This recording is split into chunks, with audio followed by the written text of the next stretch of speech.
Damai sejahtera Allah yang melampaui segala akal, itulah yang memelihara hati dan pikiran saudara-saudara di dalam Kristus Yesus Tuhan kita.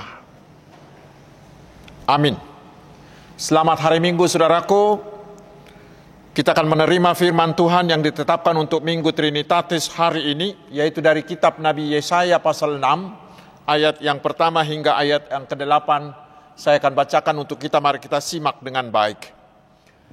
Dalam tahun matinya Raja Uzia, aku melihat Tuhan duduk di atas tahta yang tinggi dan menjulang, dan ujung jubahnya memenuhi bait suci.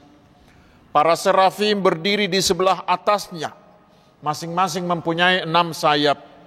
2 sayap dipakai untuk menutupi muka mereka, 2 sayap dipakai untuk menutupi kaki mereka, dan 2 sayap dipakai untuk melayang-layang. Dan mereka berseru seorang kepada seorang, katanya, Kudus, kudus, kuduslah Tuhan semesta alam, seluruh bumi penuh kemuliaannya. Maka bergoyanglah alas ambang pintu disebabkan suara orang yang berseru itu, dan rumah itu pun penuhlah dengan asap. Lalu kataku, celakalah aku binasa, sebab aku ini seorang yang najis bibir, dan aku tinggal di tengah-tengah bangsa yang najis bibir. Namun mataku telah melihat Sang Raja, yakni Tuhan semesta alam. Tetapi seorang daripada serafim itu terbang mendapatkan aku. Di tangannya ada bara yang diambilnya dengan sepit dari atas mezbah. Ia menyentuhkannya kepada mulutku serta berkata, lihat, ini telah menyentuh bibirmu, maka kesalahanmu telah dihapus dan dosamu telah diampuni. Lalu aku mendengar suara Tuhan berkata, siapakah yang akan kuutus dan siapakah yang mau pergi untuk aku? Maka sahutku, ini aku, utuslah aku. Demikian firman Tuhan. Saudara-saudaraku yang telah diselamatkan Kristus Yesus, firman Tuhan di Minggu Trinitatis ini mengajak kita agar kita memberi jawab atas panggilan Tuhan, seperti panggilan Tuhan terhadap Yesaya ini. Tetapi sebelumnya mari kita lihat dulu, mengapa Tuhan memanggil Yesaya? Mengapa Tuhan memanggil Yesaya? Yaitu karena waktu itu Tuhan sangat murka atas dosa dan kejahatan bangsa Israel yang sudah kelewat batas. Lalu Tuhan mengancam akan membuang mereka. Tetapi di pihak lain, Tuhan sangat mengasihi Israel, sehingga Tuhan ingin mereka disadarkan, sehingga mereka mau bertobat, dan murka Tuhan tidak terjadi atas mereka. Untuk menobatkan itulah Allah membutuhkan orang, dan Tuhan memilih Nabi Yesaya. Saudaraku, perikop inilah berita pemanggilan terhadap Yesaya. Tuhan membawa Yesaya ke bait Allah, dan Allah menampakkan dirinya kepadanya di sana. Lalu di ayat 3 dikatakan, malaikat-malaikat Tuhan berseru seorang kepada seorang lain, katanya, kudus, kudus, kuduslah Tuhan semesta alam, seluruh bumi penuh kemuliaannya. Dan apa yang terjadi selanjutnya? Penglihatan itu membuat Yesaya sadar bahwa dirinya adalah seorang berdosa. Lalu dia berkata, matilah aku, karena saya ini seorang berdosa, padahal saya sekarang berada di hadapan Allah yang Maha Kudus. Itu kata Yesaya di ayat 5. Tetapi kemudian di ayat 6 dan 7, Tuhan berkenan menguduskan dia, dan semua dosa, semua kesalahannya sudah diampuni. Saudara-saudaraku, kesadaran seperti kesadaran Yesaya itulah seharusnya merasuki kita setiap kita berhadapan dengan hadirat Tuhan, yaitu harus menyadari keberdosaan kita. Pertanyaannya, bagaimana supaya kesadaran ini muncul? Yaitu kita harus mau menghadapkan diri kita kepada kekudusan Allah. Itulah manfaatnya bila kita rajin datang ke hadirat Allah. Ketika itulah kita disadarkan, aku ini tidak layak, aku ini seorang berdosa, aku ini yang najis bibir. Sehingga kita mau dengan gemetar membuka semua kedok-kedok kehidupan kita, membuka seluruh kejahatan-kejahatan kita, membuka semua hidup kita di hadapan Allah. Lalu dengan kerendahan hati kita memohon keampunan dosa-dosa kita. Dan ingatlah, pasti Tuhan berkenan atas orang seperti itu. Pasti Tuhan Yesus mau membasuh dosa kita. Bagaimanapun besarnya, bagaimanapun jahatnya kejahatan kita, pasti dihapuskan dan kita dibenarkan. Tetapi itulah persoalan kita sekarang. Karena masih banyak orang yang tidak memiliki kesadaran seperti itu.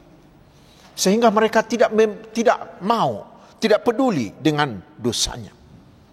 Mengapa hal itu bisa terjadi? Yaitu karena mereka hanya menghadapkan diri mereka kepada orang lain. Sehingga mereka merasa bahwa mereka tidak berdosa.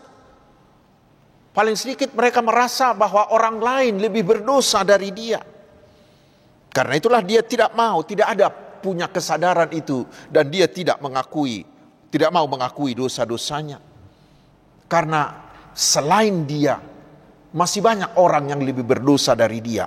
Itulah karena dia menghadapkan wajahnya, menghadapkan dirinya kepada orang lain. Orang seperti inilah yang terus-menerus berbuat dosa.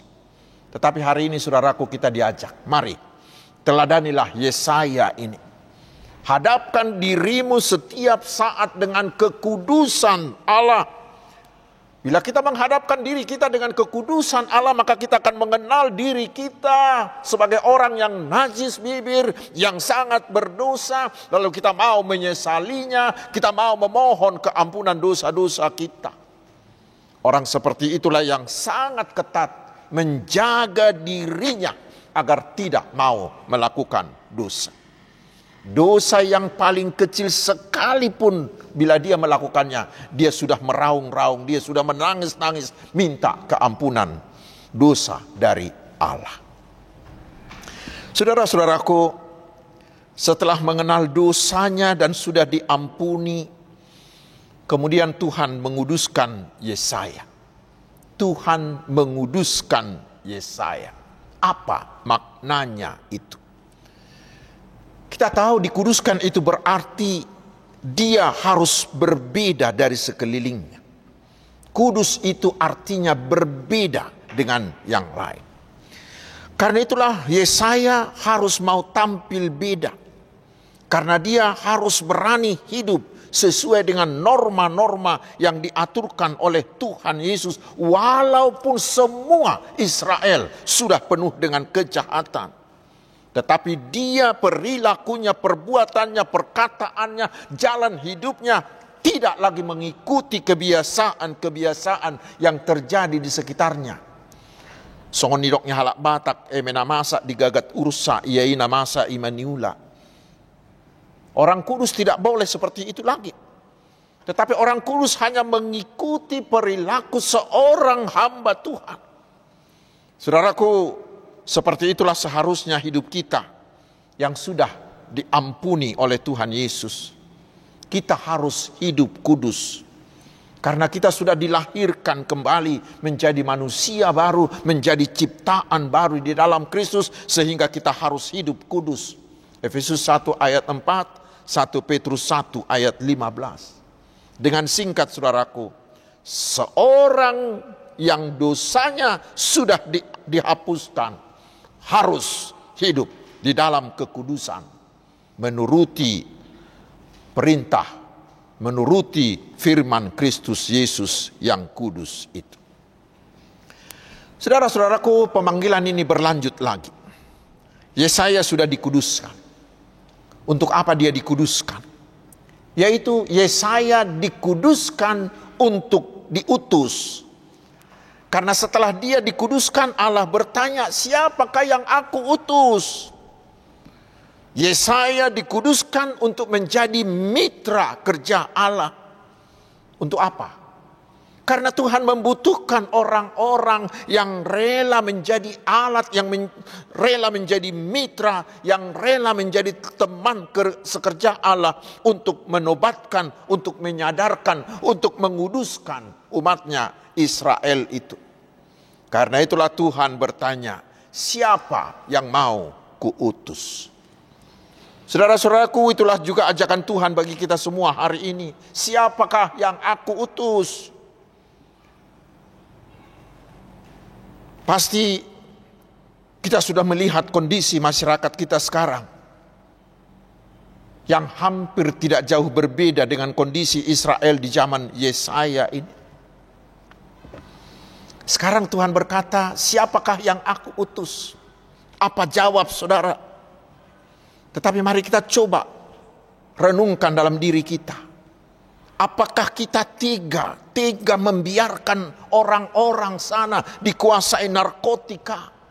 Apakah kita tega melihat orang-orang menjadi begal, menjadi penipu, menjadi pemabuk, menjadi penjudi dan lain-lain?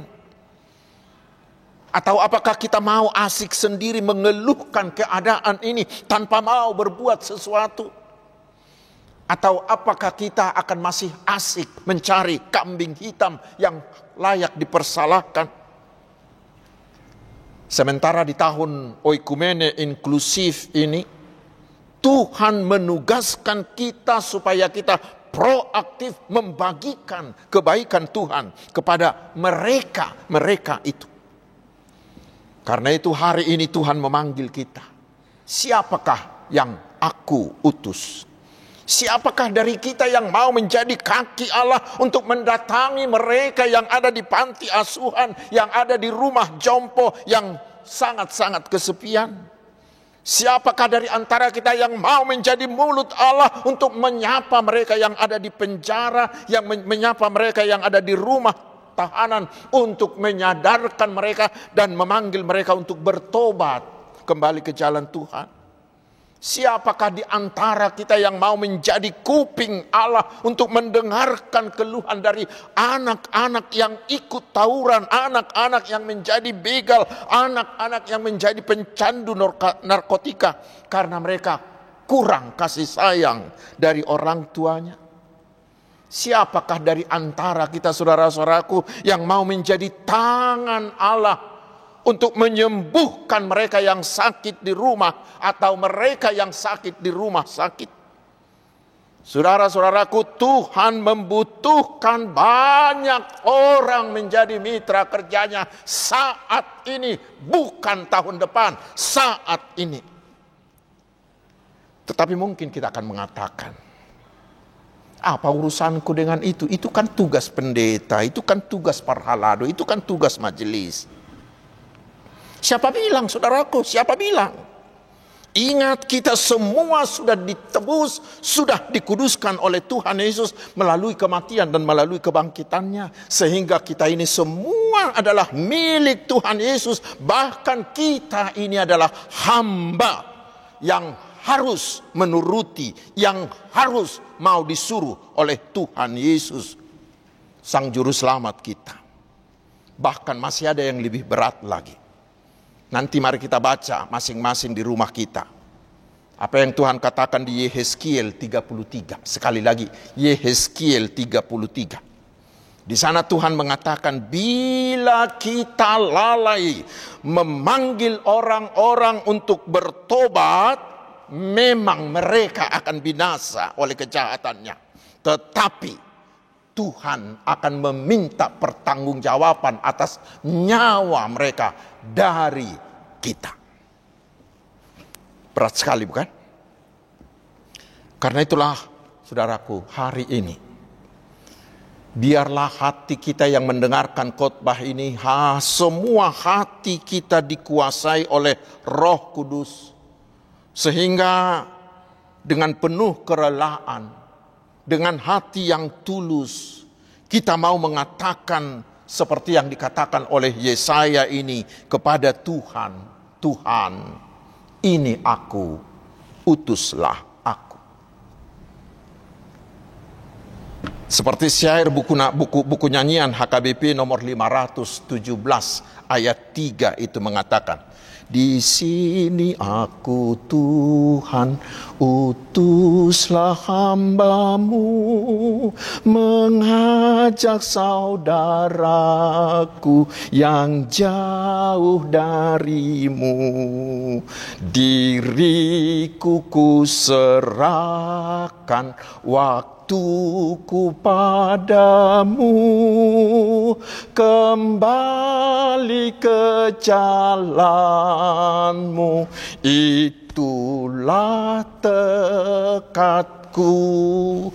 Mari semua kita mengatakan seperti itu. Dan ingat saudaraku, Tuhan menunggu kemauan kita, bukan menunggu kemampuan kita. Tuhan menunggu kemauan kita, bukan kemampuan kita. Artinya, yang Tuhan butuhkan adalah kita mengatakan, aku mau, utuslah aku.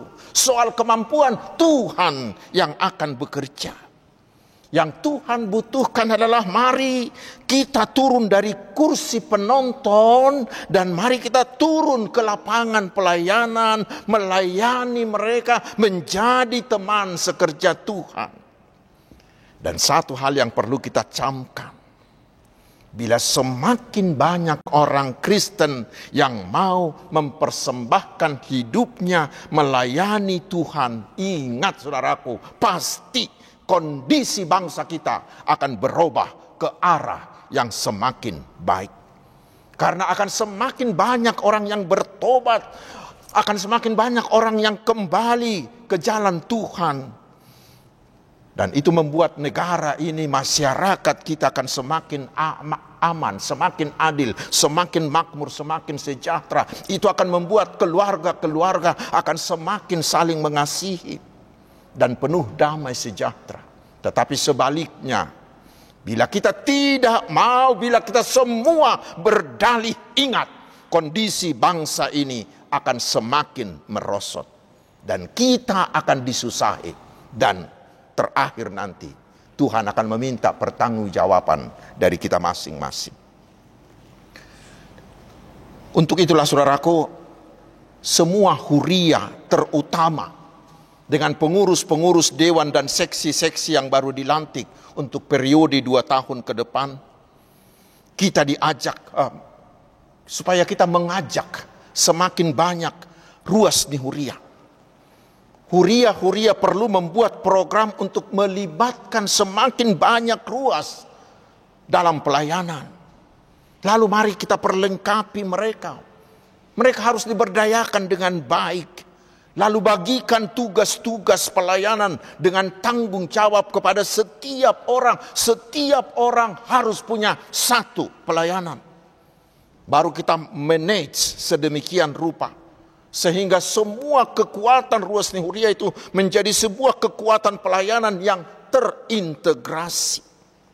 Hasilnya akan banyak orang yang ditobatkan. Iman warga jemaat akan semakin dewasa. Mereka akan mampu membuahkan buah-buah imannya. Mereka akan mampu melakukan imannya dalam hidup kesehariannya. Dan itulah cara kita menjadi berkat bagi sekitar kita. Dan ingatlah saudaraku, adalah kehormatan bagi kita bila Tuhan berkenan memanggil kita menjadi pelayannya.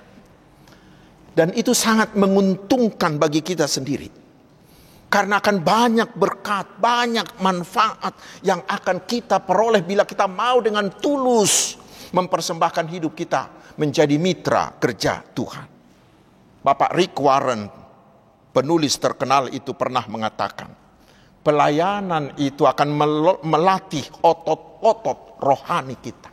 Sehingga otot-otot rohani kita ini akan tetap sehat. Sementara Bunda Teresa pernah mengatakan, kehidupan yang kudus akan tercapai karena kita mau melakukan pekerjaan Allah dengan tersenyum. Dan ada lagi seorang, Bill Hybels namanya, dalam bukunya Volunteer Revolution, dia menuliskan bahwa banyak orang menemukan tujuan hidupnya setelah mereka berkomitmen melayani Tuhan. Dan itulah yang terjadi juga bagi teman-temanku di Yayasan BKS Marturia ini. Ketika mereka mau memberikan dirinya untuk melayani Tuhan, mereka semakin terberkati dalam banyak hal. Hati mereka semakin bersuka cita. Karena itu saudaraku, hari ini, saat ini, kita semua ditantang oleh Allah. Anda mau benar-benar hidup? Anda mau benar-benar menjadi berkat? Anda mau benar-benar menjadi berguna bagi orang lain? Mari, kenakanlah handuk pelayanan. Ingat, Tuhan membutuhkan Anda. Mari turunlah dari kursi penonton dan masuklah terlibat dalam pelayanan menjadi teman sekerja Allah. Katakan sekarang di hadapan Tuhan, di sini aku Tuhan, utuslah aku untuk membagikan kebaikan Tuhan. Selamat melayani saudaraku. Amin. Marilah kita berdoa. Sungguh luar biasa firman-Mu Tuhan yang mengajak kami orang-orang berdosa, orang-orang yang hina yang adalah milik-Mu ini. Tuhan pilih, Tuhan panggil menjadi teman sekerja-Mu. Biarlah melalui firman ini semakin banyak dari kami yang mau dengan sukarela, dengan tulus dan berkomitmen memberi diri kami turut melayani umat-Mu, menjadi teman sekerja-Mu. Sehingga semakin banyak orang yang bertobat, yang dipulihkan, yang dikuatkan, yang didewasakan imannya. Dan semakin banyak pelayanan yang dapat kami lakukan, sehingga kerajaan-Mu semakin meluas. Ya Tuhan, berikanlah kuasa dan kekuatan-Mu kepada hamba-hamba-Mu yang mempersembahkan hidupnya untuk melayani-Mu. Pasti Tuhan akan menyanggupkan mereka, akan mencukupkan kebutuhan mereka, akan menjagai mereka. Kiranya Tuhan juga berkenan memberkati bangsa dan negara kami. Berkenan memberkati semua rakyat Indonesia di semua tempat, semua suku, semua agama di negeri ini. Biarlah kami tetap saling menghormati, saling bertoleransi. Dan kami bisa menjalankan ibadah kami dengan bebas. Berkatilah pemerintah kami dan semua pemimpin-pemimpin kami. Kami mohon Tuhan, berkatilah kami umat-Mu ini di semua bidang kehidupan kami. Berkati jugalah keluarga kami, juga kesehatan kami, juga pekerjaan kami. Dan kami yakin Tuhan pasti akan mencukupkan semua yang kami butuhkan. Karena Engkaulah Tuhan Gembala kami yang baik. Terpujilah nama-Mu, Allah yang Maha Agung, Maha Mulia, dan yang kekal selama-lamanya. Di dalam nama Tuhan Yesus Kristus, Tuhan dan Juru Selamat kami. Amin.